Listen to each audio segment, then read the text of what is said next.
Sud Radio à votre service. Et on parle des entreprises, des commerces, des artisans, des professions libérales. Mathieu Gerbert est avec nous. Bonjour. Bonjour. Vous êtes fondateur et président de l'enseigne Les Opticiens Mobiles, qui est le premier réseau national d'opticiens spécialisés pour intervenir sur les lieux de vie de chacun, chez les personnes actives comme les personnes fragilisées. Mathieu Gerbert, pas toujours facile d'émerger rapidement sur un marché de l'optique déjà bien encombré par les grandes enseignes. Ce service à domicile, c'est venu d'où? Est-ce que c'est un constat ou c'est une façon d'innover pour se démarquer? Ce sont les deux, c'est un constat et c'est une façon d'innover. Un constat puisqu'il y a des gens qui ne peuvent pas se déplacer en magasin pour des contraintes de temps ou parce qu'elles sont en perte d'autonomie. Et c'est une innovation puisque c'est un nouveau métier pour l'opticien.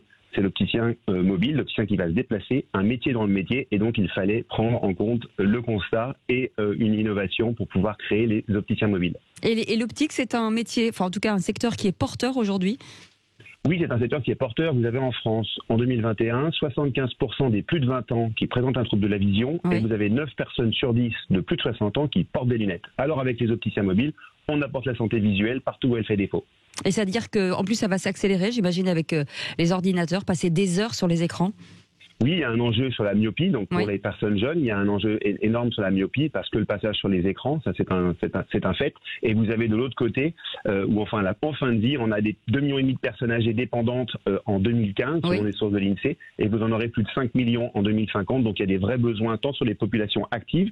On prend rendez-vous, c'est l'opticien qui vient chez vous, que pour les populations fragiles, on prend rendez-vous et c'est l'opticien qui se déplace, par exemple en EHPAD ou à domicile. Et ça s'est ressenti aujourd'hui encore plus avec cette crise sanitaire, justement, que le service à domicile pour les personnes fragiles était quasi indispensable? Alors avant la crise, ce service n'était pas connu. On va chez l'opticien. Après la crise, eh bien forcément, les solutions qui émergent à domicile prennent encore plus de sens qu'avant.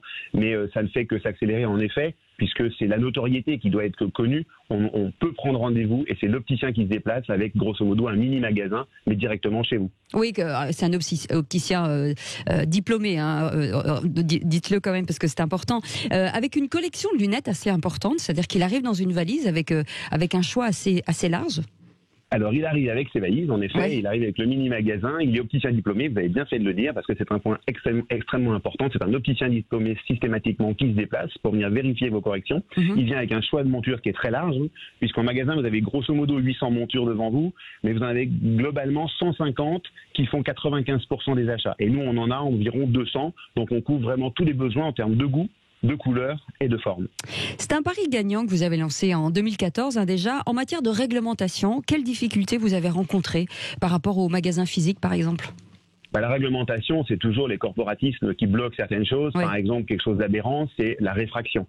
C'est-à-dire le bilan complet de la vue ne peut aujourd'hui et à date n'être fait qu'en magasin pour deux raisons, une question d'hygiène et une question de confidentialité. Qui par exemple, quand on va en EHPAD, ça ne s'applique pas puisque en termes d'hygiène, les EHPAD ils ont tout ce qu'il faut. Il y a des salles qui permettent de prendre en charge une personne de manière individuelle et donc on garantit aussi la confidentialité. Et à domicile, pour les publics actifs ou en entreprise où on se déplace également, on a des salles où on voit une personne en individuel, donc pas de question de confidentialité. Les technologies permettent de le faire en mobilité et au niveau de l'hygiène, on nettoie les produits en mobilité comme on les nettoie en magasin. Donc ça, c'est un vrai verrou qui doit vraiment être amené à évoluer pour réduire le problème des déserts médicaux, faciliter l'accès aux soins